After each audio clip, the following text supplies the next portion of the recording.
हमारी एलिस सोचती है आखिर ये क्या अचानक से ऐसे कैसे हो गया। तो मिकाइल कहता है क्या तुम ठीक तो हो ना एलिस। तो तब एडविन बिल्कुल खामोश था क्योंकि उसको पहले से पता था। तो सब लोग बातें कर रहे थे क्या प्रिंसेस, क्या सच में ये प्रिंसेस है, लेकिन ये तो करीना की बेटी नहीं है ना। तो इसका मतलब है कि इसकी माँ वो एम्पर के साथ ही है ना। तो इसका मतलब है ये सच में हिज मेजेस्टी की बेटी है।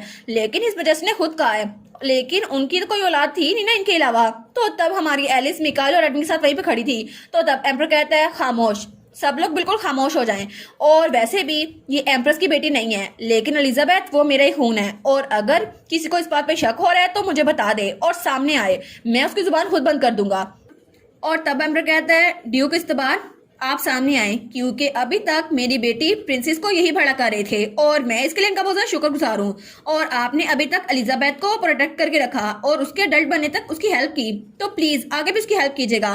तो वो कहता है जी बिल्कुल, गॉड इस्तबान के नाम पर मैं हमेशा प्रिंसेस की हेल्प करूंगा। और तब वो पीछे मुड़कर बड़ी तंजिया मुस्कुराहट से हमारी एलिस को देखता है। तो एलिस सोचती है क्या नहीं नहीं नहीं, इसका मतलब है अभी तक ये मेरा इंतजार कर रहा था कि मैं 17 साल की हो जाऊं और अडल्ट बन जाऊं, इसके बाद ही मुझे एम्पर के जरिए यहाँ पे इंट्रोड्यूस करवाएगा।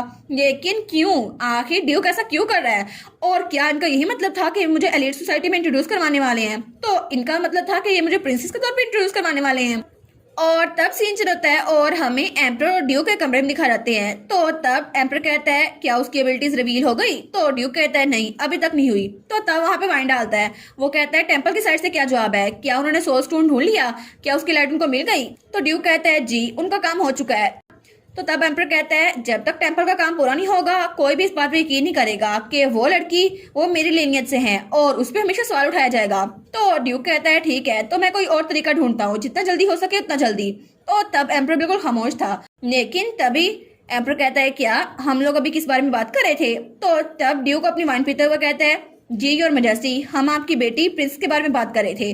तो एम्पर कहता है अच्छा ठीक है, लेकिन ऐसा लगता था कि एम्पर किसी के जेरे असर है। और तब एम्पर तो कुछ अजीब सा लग रहा था, जैसे उसे किसी ने काबू किया हो। और तब हमें अगली सुबह का सीन दिखा रहता है और महल जहाँ पे हमारी एलिस एक कमरे में थी और वो इधर से उधर टहल रही थी। वो सोचती है क्या आखिर मैं एम्पर की बेटी कैसे हो सकती हूँ? ओरिजिनल स्टोरी में तो ऐसा कुछ भी नहीं था।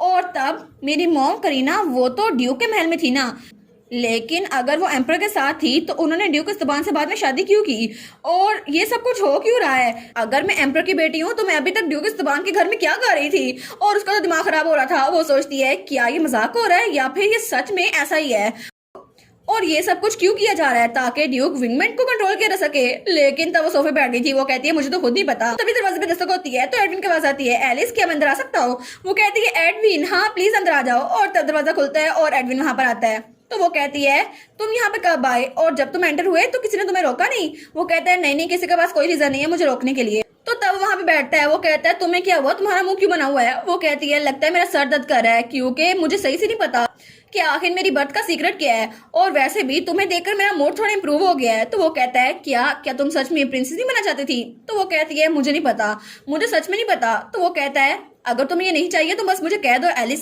मैं इस बात को पूरा करूंगा और कोई भी ये नहीं करेगा। तो वो कहती है सच में, लेकिन इसका फ्यूचर पे बहुत ज्यादा इन्फ्लुएंस पड़ने वाला है।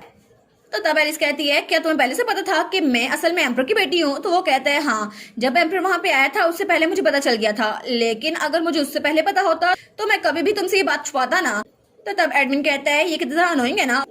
तो तब एलिस कहती है लेकिन बहुत ज्यादा फिक्रमंद हूँ, अगर मैं एम्पर की फेक डॉटर हुई तो हर कोई मेरा फायदा उठाएगा, और सबसे पहले तो ड्यूक इस्तबान, मुझे लगता है वो मेरा फायदा उठाने की कोशिश कर रहे हैं क्योंकि असल में मैं जानती मैं एम्पर की बेटी हूँ भी या नहीं। तो तब एडविन कहता है ठीक है तुम बस थोड़ी देर इंतजार करो मैं अभी आता हूँ। और तब थोड़ी देर बाद वो मिकाइल को कॉलर से पकड़ के ले आया था। तो मिकाइल कहता है क्या हुआ है, मुझे क्यों लेके आए हो? तो हमारी हीरोइन कहती है एल तुम आ गए। तो एल कहता है तुम ठीक तो हो ना, मैंने सुना था तुम खाना नहीं खा रही। वो कहती है मैं तुम्हें बहुत ज्यादा मिस कर रही थी और मैं तो बस यहाँ पे रहने की कोशिश कर रही हूँ। तो तब एडविन कहता है मिकाइल एलगर। तो मिकाइल कहता है हाँ क्या हुआ? तो वो कहता है तुम अपनी पावर्स क्यों नहीं यूज करते एलिस पे? तो वो कहता है क्या तुम्हें कैसे पता कि मेरे पास होली मैजिक है? तो एडविन कहता है बचपन में एक बार तुमने मुझ पे अपना मैजिक यूज किया था और तब हम लोग पीछे जाके गिरे थे।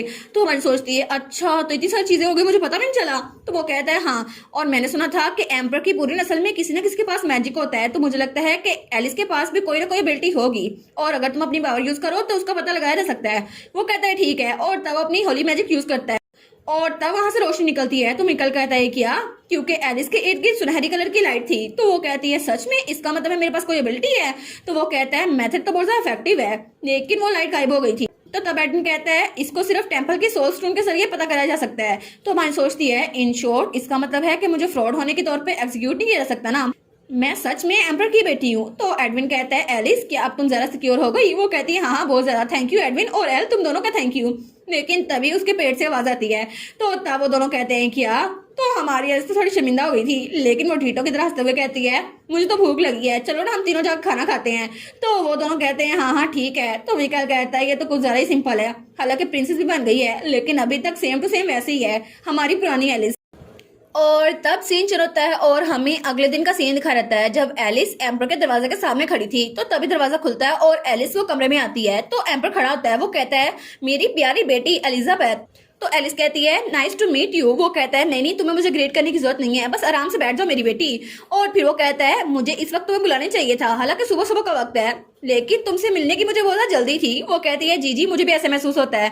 तो वो कहता है लेकिन अभी तक तुमने अपना नाम एलिस क्यों रखा हुआ है, तुम अपना नाम एलिजाबेथ क्यों नहीं इस्तेमाल करती, और वैसे भी अगर तुम शाये हो तो बात के लिए ये नाम रख दो।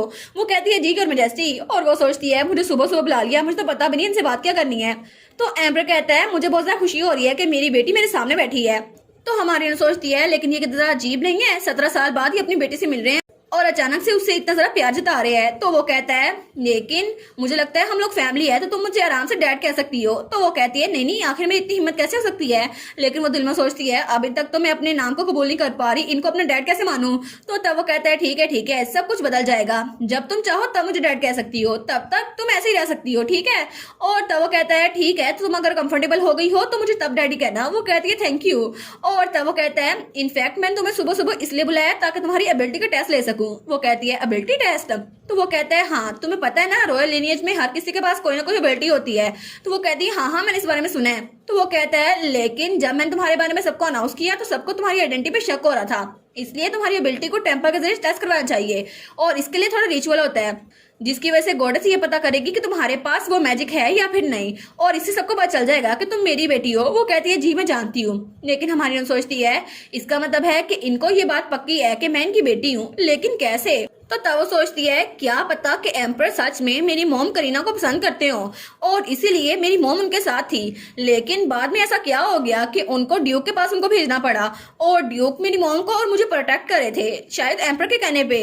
लेकिन ऐसा कैसे हो सकता है, ताकि मुझे कोई खतरा ना हो। लेकिन क्यों, कहीं ऐसा कुछ तो नहीं। नहीं नहीं, मेरी मॉम तो साइड कैरेक्टर थी, उनकी इतनी ग्रेट स्टोरी कैसे हो सकती है। तो तब एम्पर कहता है और यहाँ पे मैंने तुम्हें इसलिए बुलाया ताकि तुम्हारा फॉर्चून देख सकूं। तो वो कहती है नहीं नहीं कोई बात नहीं। और वो सोचती है आखिर कन्वर्सेशन ऐसे कैसे हो गई। लेकिन वो दिल में सोचती है हे अभी तो आपने कहा था कि गॉडेस का अप्रूवल सबसे ज्यादा बेस्ट है, लेकिन अभी ये सच में सुपरस्टिशन क्यों हो रही है। आखिर आप एक फॉर्चून टेलर को यहाँ पे क्यों बुलाएंगे, ताकि मेरा फ्यूचर देख सके, लेकिन क्यों।